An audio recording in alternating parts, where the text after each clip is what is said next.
What's up, guys? Welcome to Daily Dose of Reddit. This is your host, Zach, and today's subreddit is r/TalesFromTheCustomer.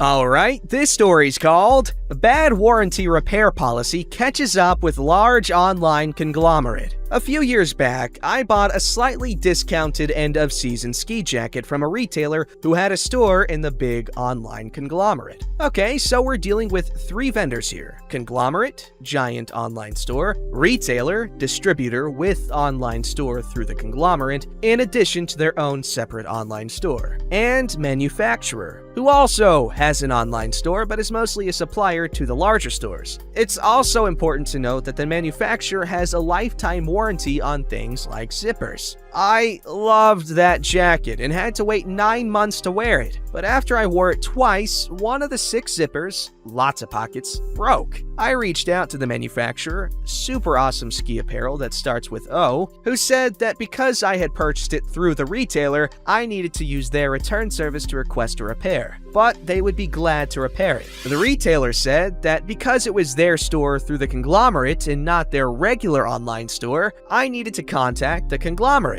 So I requested a repair from the conglomerate and sent the jacket in. I got notification in my email a few days later that my return had been processed and my credit card was credited what I paid. I flipped! I had searched and waited for months to find that particular jacket, for it to go on sale, waited months to wear it, and now it wasn't even mine anymore. I went back and forth with the manufacturer, retailer, and the conglomerate for a couple of weeks just trying to figure out where my jacket was and how to get it back. It wasn't lost. The conglomerate had returned the jacket to the manufacturer who made repairs to it, but the conglomerate's policy was to refund the original purchase price, then resell the item to the customer for original purchase price once the repairs were made. Can you imagine if a car dealership pulled that crap? Yeah, we will fix your car, but you have to sell it back to us and then buy it back once it's fixed. By this time, I was ready to tell them get bent and have a local seamstress fix it, but it was repaired by that point, so I just wanted my jacket back.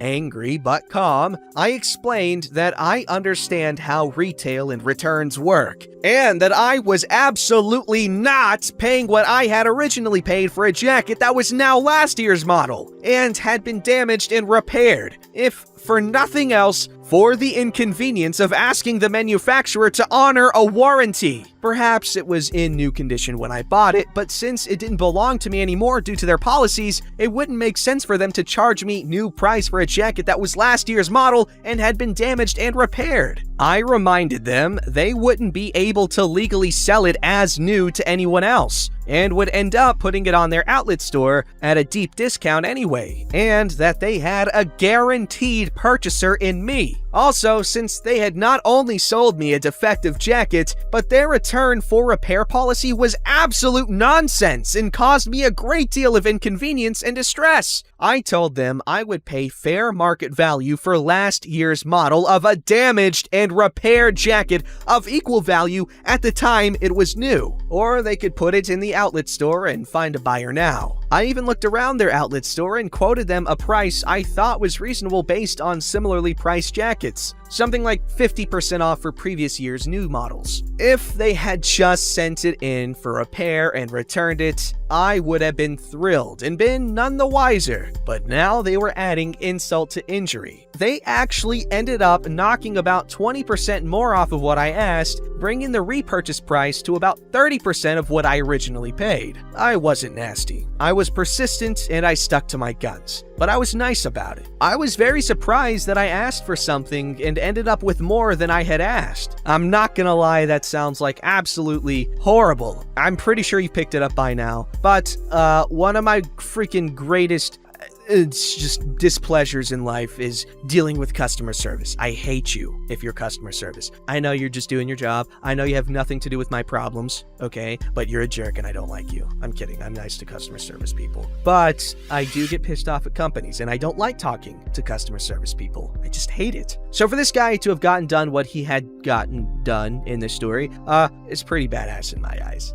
Alright, this story's called City Bus Driver Needs to Make Everything into an Argument, Almost Leaves Behind Disabled Passenger. And because some of you have asked, yes, I did make a complaint to the bus company the evening this happened. This specific incident I'm describing in this post happened yesterday evening, 4 months ago. This story is very long, so here is a dear summary that I'm skipping over. Anyway, on to the story. Myself and this woman, who's in her 80s I'd guess, get dropped off at the same bus stop, where we'll be connecting to the buses we each need when they arrive. I had been talking to her a little bit before we got off. She was super adorable, had a shower poof sponge sewn onto her face mask, had a bunch of cool lights, and even a clown horn attached to her walker. She did honk the horn a couple of times while we were on the bus, which was absolutely hilarious. There was no shade at this bus stop. For your information, it was 91 degrees out. No cool breeze, no relief other than an air-conditioned bus. So we're standing there at the bus stop, waiting and waiting and waiting. The elderly woman is standing under the bus kiosk, which isn't cool, but it's not directly in the sun. Her bus pulled up behind the other two buses already parked beside the kiosk. She started to get nervous, told me she was scared the bus wouldn't pull up closer to the kiosk and she'd be left behind. Many of the drivers are great people, but many will leave people behind with disabilities out of pure laziness and unwillingness to accommodate. So her fear was justified based on many bad experiences. Knowing my past experience with this particular driver, who is known for being impatient with people who are disabled, I didn't trust her to eventually pull up closer for this woman. I told my new bus stop buddy that I'd go talk to the driver and would be right back. I tried to prompt the driver to open the bus's front door so we could speak, so I wouldn't have to shout to her from the back of the bus. But she refused to open the door. She saw me, she knew I was there, but just flat out ignored me. Not that signing to someone is particularly easy, but she didn't even gesture to me. Nothing. Just looked at me and turned away like, whatever. So I got on the bus via the back door. I called out to the driver and asked the following. When these other buses are gone, can you please pull up for this woman out here who has the walker? She can't walk this far and needs the ramp. I was shouting because we aren't allowed to get close to the front of the buses, but I wasn't being impolite. This is the driver's response. What do you want me to do? Push the buses forward? So I repeated my question. At first, I thought she might not have heard everything I said. Well, she repeated her snotty response back at me. I never demanded she push any buses forward. I just asked her to pull forward for this woman. It is very, very commonplace for passengers in my city to ask drivers to do this, to inform drivers of people who need assistance. There was nothing strange or wrong about what I was doing in this situation. So I said to her, when these buses leave, will you pull forward to her? Now I was mad. Politeness gone. I tried, but all she wanted to do was argue. I get it. Driving the bus is hard work. It's tiring. Rude people ride these buses all day and are nasty to the drivers for no reason. It was a hot day. Doesn't give her the right to behave like that. She was dead silent. I went back to the woman, told her the honest truth about what happened, and that I would stay with her to make sure she was on a bus. She was thankful. She did defend the bus driver a bit because, like I said, driving these buses is hard work. Nothing wrong with her thoughts on that. Well, these other buses leave, and this driver seriously pulls away from the stop, but almost as if she was changing her mind, she pulled back along the kiosk. I did have my phone in my hand, so she might have thought I was going to call the bus company, which I would have done if she didn't stop to let this woman on. So she opens the bus door, and the woman tells the driver that she needs the ramp, after I already told her twice about the ramp. The ramp, as it starts to unfold, whacks into a pillar holding up the kiosk and gets stuck. The woman and I both say to her to just back the bus up a couple of inches and it'll be fine. She refuses. The driver gets up, goes to the ramp, and tries to wrench it toward her. It won't budge, and gets even more stuck than before. While this is going on, my bus arrives. I had to go, and I knew that this goofball driver couldn't leave with the ramp stuck, so I bid my new bus stop buddy farewell and said I hoped everything worked out, and I got on my bus. Well, don't you know, the driver comes to talk to the driver of my bus and asks him for help because she's still stuck. He tells her to back the bus up. She refuses and begins arguing with him about how it won't work. Why did you ask him for help then? He gets off the bus, goes to help her, which is him telling her multiple times to back up until she finally does. I literally got off the bus to hear all of this, partly because I wanted to know what was going on, and I was still worried about this woman. Finally, this idiot of a bus driver concedes and agrees to back the bus up. Takes all of a few seconds, and hooray! The ramp is no longer stuck. All of that commotion and arguing because she didn't want to do some very, very, very simple things. In the end, the woman got on fine. No idea what happened to her after that, but I'll definitely ask her next time I see her. That would be so nice. Follow up, hell yeah, I'll check. Probably not, I won't remember. But that was very nice of you, OP, to go out of your way to make sure that this woman got on safely. Very sweet of you. This story's called Scheduling an Orthodontist Appointment with a Rude Staff Lady. Some backstory about the situation. Over the course of 10 years, I've had consultations about my lower jaw about 4 to 5 times, but never went anywhere since I was a minor back then and my parents didn't want to do it. I called my orthodontist office to schedule a, hopefully, final consultation to talk more in depth about what I can do to fix my jaw since I've been more serious about getting it done. At first, everything was going all right until the person scheduling my appointment started asking for more details about my situation. I told her I wanted a consultation for my lower jaw, but she asked for more details. That doesn't tell me anything. You need to give me more info, in a stern voice. Okay, no problem, I thought. However, I got the feeling that she was sort of annoyed. Anyway, I told her what I needed to be done and that I was a prior patient because I thought that she needed it to schedule the appointment. I guess I was a special case or something because she then commented, "Oh, so you're that patient that's been coming here like 100 times but never went through with any of those consultations."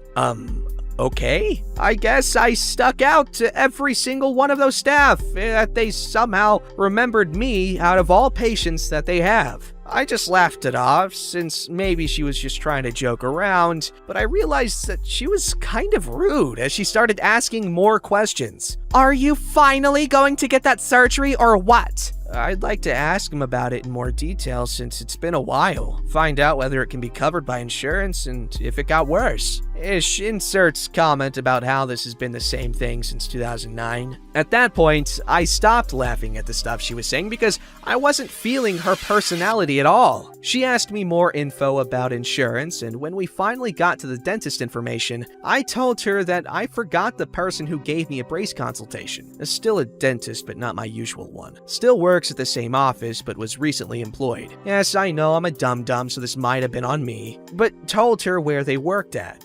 That doesn't really tell me anything. I know that might not have been helpful, so I can see why she might have responded this way. Afterward, everything else went normally, but the conversation left a very sour taste in my mouth. I get that I've had plenty of opportunities to do something about my jaw, but my parents wouldn't let me at the time. Over the last 3 years, I never had the time due to non-stop college. Honestly, if the orthodontist wasn't so great, I would have straight up canceled my appointment and found another one. However, I don't really know any other skilled orthodontist besides him. A part of me is saying that I'm taking it too personally. Maybe I'm just too sensitive and that I brought this onto myself. No, that just wasn't very nice of her. Like, she obviously just doesn't realize the seriousness and the kind of thought that goes into having a surgery or anything like that, especially when it's that big of an investment because, well, first of all, surgery is just expensive regardless, but especially if you're doing anything with your jaw or teeth or anything orthodontics related, expensive. So, yes, a freaking person that was a kid 10 years ago might take a minute to actually get a surgery done if their parents aren't going to do it. But god damn, being that hostile is not how you get a new customer. Stupid people. Stupid people. I'm not that mad. I'm just energized at 1 a.m. This story's called It's the Small Things That Count. This happened about a week ago. I had just gotten off of work and wanted a snack to tide me over while I ran errands. So I stopped at a large fast food chain for some fries. It was just after 5, so the drive-thru line was literally wrapped around the building. and since I just wanted fries, I decided to park and walk inside to pick some up. I was the only customer in the building. The transaction went as normal. The cashier was so busy that he left before giving me my receipt, so I awkwardly shuffled to the waiting area. And about 10 seconds later, a lady came by to the pickup counter and handed me my fries. "He wanted me to tell you that you might find a secret nugget in there," she said. "Oh, thank you," I replied. I went back to my car and pulled the fries out. It didn't really look like there was anything different about them at first, but as I ate, I slowly uncovered the bonus chicken nugget at the bottom of the container. I bit into it and was met with a spiciness that I wasn't expecting. I hadn't tried their spicy nuggets before, but it was actually the perfect level of spice, and I'm totally ordering those from now on. I know it's not a big story, but it really made my night. I hadn't even thought about it from their perspective. They're super slammed, and then this customer walks in and doesn't take up space in the drive-thru. They're wearing a mask and aren't rude, and they have the easiest order in the world. All he had to do was shove fries in a container and move on, but he went the extra step to show his gratitude, and I don't even have my receipt to give him a positive review, without mentioning the free food, of course. Maybe that's why he didn't give it to me. Oh shoot! Oh yeah, I guess that makes sense. People can get in trouble for giving free food. But it's nice because, a lot of the time if you give it to the right person, they will come back and appreciate it more, and, you'll have reliable business with that person. But, be careful because you will get choosing beggars. Don't forget to like, subscribe, and hit that bell to never miss an episode.